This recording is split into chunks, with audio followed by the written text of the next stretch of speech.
Hope you guys are doing well. This video is going to be very useful for you guys. In this video I'm going to tell you about a AI website. Maybe you have heard about that, and the name of that website is OpenAI, or you can call it ChatGPT. Here what you have to do, you have to simply command the website and he will perform that action, he will perform that task. So let's start. So first of all, what you have to do, you have to click on the Google Chrome. After clicking on the Google Chrome, you have to search for it. You have to write Chat GPT. After searching the Chat GPT, you are going to see the first website, Chat GPT. Now what you have to do, you have to create an account on it. You have to sign up in it, and I have already created an account, so I am not gonna create again. So let's click on it. After clicking on it, you are going to see the same. You are going to see the After clicking on it, as you can see, my login session has expired. Now I have to log in again. So let me log in it. Click on the login. If you are using this first time, so first of all you have to sign up in it. After that you can log in. If you have already account, then you can click on the login. So I'm clicking on the login. After clicking on the login, I have to select my account ID. Wait a bit. So here I have to click on the continue with Google,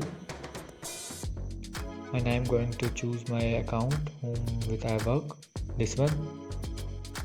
Now as you can see, I have logged in it, and in the side corner you can check the all history, what you have actions, what work you have did or take from him, separate lunchbox. I have these all things from him.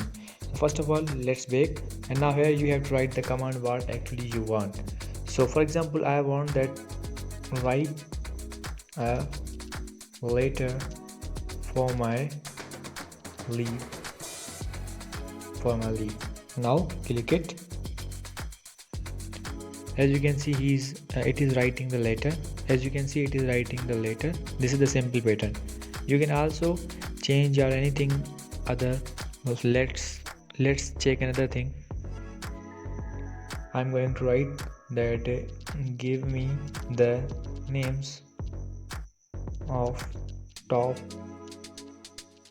10 richest men. Now click. Now he will provide us the data. You can search anything. If you want a letter, if you want application, if you want any detail about anything, if you want any speech, if you want any presentation, this thing is going to be very helpful for you guys in your personal life, in your educational life, in your business life. So I hope you understand this video, and this video is going to be very useful for you guys. So see you in the next video.